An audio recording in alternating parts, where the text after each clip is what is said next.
Assalamualaikum warahmatullahi wabarakatuh. Selamat malam semuanya. Kami dari kelompok 3 akan mempresentasikan hasil kerja kami mengenai paradigma Islam tentang ilmu di bidang teknologi. Kami harap siapapun yang menonton video ini dapat mengambil manfaat dan hal-hal positif lainnya. Sebelum itu, saya sebagai moderator, Safira Syaripohan, akan mengenalkan anggota kelompok kami terlebih dahulu. Saya Safira Syaripohan selaku moderator, ada Nur Fadil Muhammad, Helda Fahira Caniago, MD Ramadan, Cindy Aulia, Alif Arsyah, Fatia Azahra, Rizky Audifa Wardana, Wahyu Ardiansyah, dan yang terakhir ada Dandi Alfariji.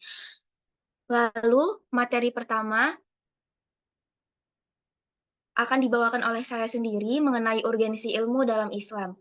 Islam adalah satu-satunya agama yang mendorong umatnya untuk senantiasa mencari dan mengembangkan ilmu.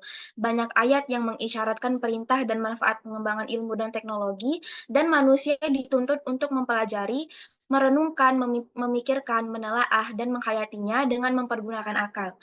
Adapun ayat-ayat Al-Quran yang mengandung isyarat untuk mengembangkan ilmu, yang pertama yaitu manusia diperintah untuk membaca atau belajar. Al-Quran sejak awal memerintahkan Nabi Muhammad untuk membaca alam semesta dengan mengatakan, bacalah dengan menyebut nama Tuhan yang menciptakan manusia dari segumpal darah, dan bacalah Tuhanmu adalah yang maha mulia, yang mengajar atau cara menulis dengan pena, mengajarkan manusia apa saja yang belum diketahuinya. Quran Surah 95 ayat 1-5. Materi kedua akan dibawakan oleh rekan saya, yaitu Fatia Azahra. Kepada Fatia, kami persilahkan. Terima kasih kepada moderator. Saya akan membacakan materi yang kedua, yaitu manusia ditugaskan menjadi khalifah. Allah Subhanahu wa taala berfirman dalam Quran surah kedua ayat 30, yang dimana artinya, ingatlah ketika Tuhanmu berfirman kepada para malaikat, sesungguhnya aku hendak menjadikan seorang khalifah di muka bumi. Mereka berkata, mengapa engkau hendak menjadikan khalifah di bumi itu yang akan membuat kerusakan padanya dan menumpahkan darah. Padahal kami senantiasa bertasbih dengan memuji Engkau dan mensucikan Engkau. Tuhan berfirman, sesungguhnya aku mengetahui apa yang tidak kamu ketahui. Dalam ayat ini, amanat menjadi hmm, menjadi khalifah merupakan tugas yang cukup berat. Baik, saya kembalikan kepada moderator.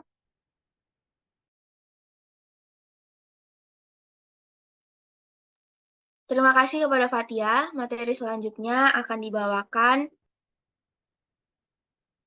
oleh Helda Fahira. Kepada Helda, kami persilahkan. Baik, terima kasih kepada moderator. Ketiga, manusia mulia karena iman dan ilmu.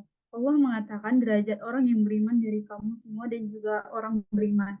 Quran Surah 58 ayat 11. Dengan demikian, ilmu dan iman adalah syarat yang harus dipenuhi oleh seseorang yang ingin mendapatkan kedudukan yang tinggi dan mulia di sisi Allah, juga mulia di hadapan manusia. Keempat, manusia Allah jadikan pemimpin dengan cara sehat jasmani dan rohani. Baik, saya kembalikan kepada moderator. Materi yang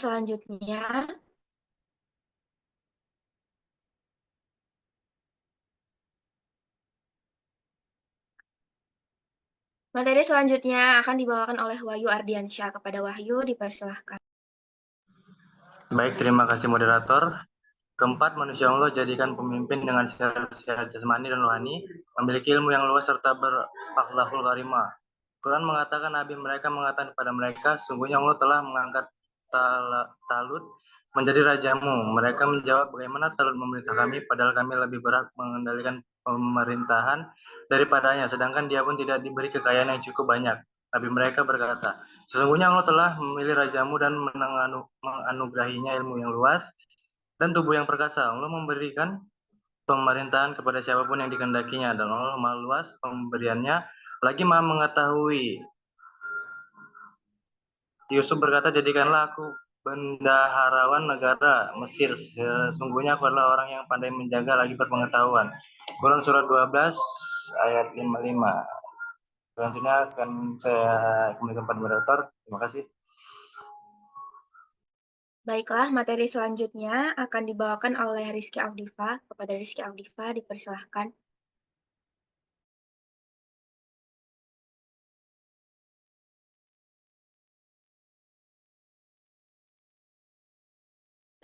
Ngelek. Oh, udah. Kelima, ilmu dapat mengantar terima kasih kepada moderator, saya akan membacakan materi selanjutnya. Kelima, ilmu dapat mengantarkan manusia semakin takut dan tunduk kepada Allah Subhanahu wa taala. Demikian pula di antara manusia, binatang-binatang melata dan binatang-binatang ternak ada yang bermacam-macam warnanya dan sejenisnya. Sesungguhnya yang takut kepada Allah di antara hamba-hambanya hanyalah ulama. Sesungguhnya Allah Maha Perkasa lagi Maha Pengampun. Quran surat 35 ayat 28. Dari ayat ini terlihat bahwa yang takut kepada Allah adalah orang-orang yang berilmu atau bisa dikatakan ulama. Kemuliaan dan kesuksesan manusia di dunia dapat diukur sejauh mana keimanan dan ketakwaannya kepada Allah Subhanahu wa taala. Keenam, manusia dibekali potensi untuk mendapatkan ilmu. Dan Allah mengeluarkan kamu dari perut ibumu dalam keadaan tidak mengetahui sesuatu pun dan tidak memberi kamu pendengaran, penglihatan, dan hati. Agar kamu bersyukur. Quran surat 16 ayat 78. Dia memberikan potensi yang dapat digunakan oleh manusia untuk mendapatkan ilmu itu, yaitu penglihatan, pendengaran, dan afidah, artinya akal. Ketiga, potensi tersebut harus dikembangkan secara optimal agar apa yang diusahakannya atau diinginkannya tentunya atas izin Allah dapat tercapai. Dari tidak tahu menjadi mengetahui sesuatu, dari tidak paham menjadi paham dan seterusnya. Terima kasih, saya kembalikan kepada moderator.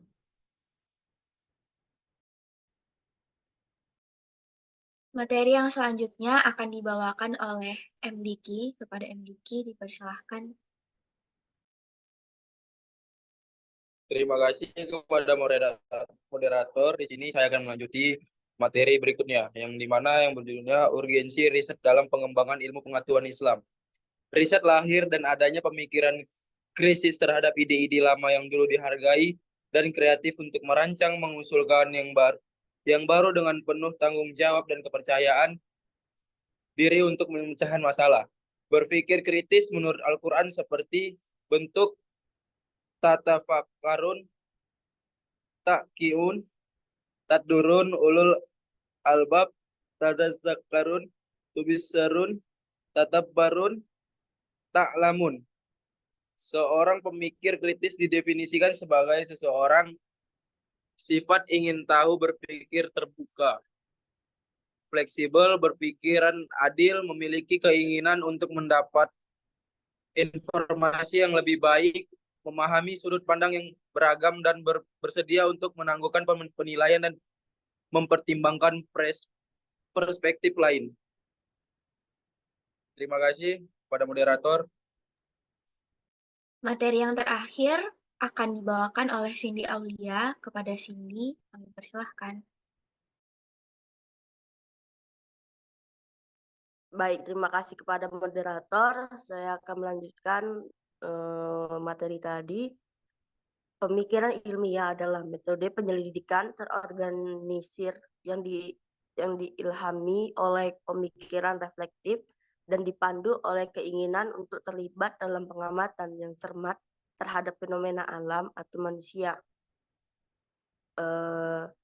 Landasan pemikiran ilmiah dibangun di atas berbagai aspek intelektualitas seperti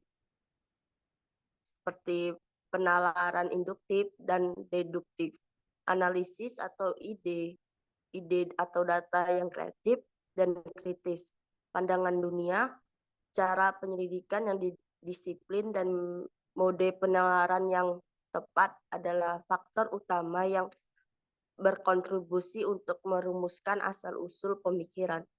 Perlu kita sadari bahwa sebagian besar ilmuwan saat ini berasal dari non-muslim, padahal kita kaum muslim pernah memperoleh predikat terbaik di masa silam. Karena itu, intelektual muslim saat ini perlu meninjau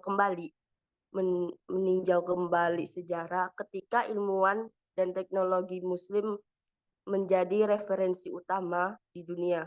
Hal ini karena pemikir Islam pada masa itu memiliki motivasi pengembangan ilmu berdasarkan Al-Quran dan Sunnah, dan kemampuan berpikir kreatif dan inovatif memperoleh tempat pada sendi-sendi kehidupannya. Saya kembalikan kepada moderator.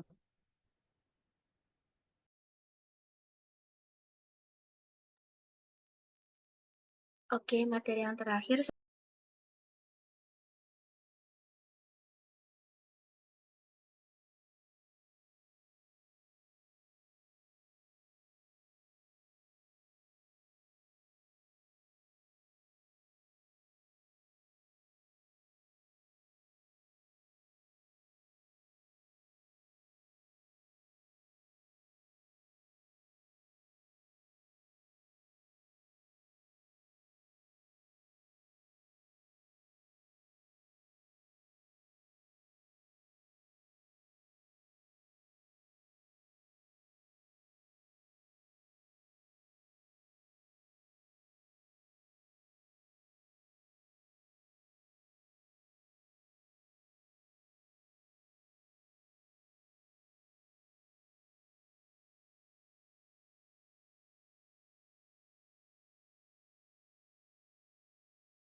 Presentasi pada kali ini, Islam sangat mendukung pengembangan teknologi, di mana ada banyak ayat-ayat yang mengisyaratkan kepada kita untuk selalu menuntut ilmu. Lalu, ada beberapa cara menuntut ilmu yang benar. Ada 3 elemen untuk mendapatkan ilmu, yaitu melalui panca indera, akal, dan wahyu. Dan manfaat ilmu bagi pemiliknya, yaitu akan menjauhkan diri kita dari takut dan akan mendapatkan hikmah dan hidayah dari Allah Subhanahu wa Ta'ala. Lalu urgensi riset dalam pengembangan ilmu pengetahuan Islam juga Islam menuntut kita untuk selalu berpikir kritis menurut Al-Quran. Dan pemikiran ilmiah adalah metode penyelidikan terorganisir yang diilhami oleh pemikiran reflektif dan dipandu oleh keinginan. Baik, itu saja presentasi pada kita kali ini. Semoga ada banyak hal-hal baik yang dapat dipetik. Terima kasih atas partisipasinya. Kami ucapkan Assalamualaikum warahmatullahi wabarakatuh. Amin. Waalaikumsalam warahmatullahi wabarakatuh. Waalaikumsalam warahmatullahi wabarakatuh. Waalaikumsalam warahmatullahi wabarakatuh. Jangan lupa ditonton. Dah.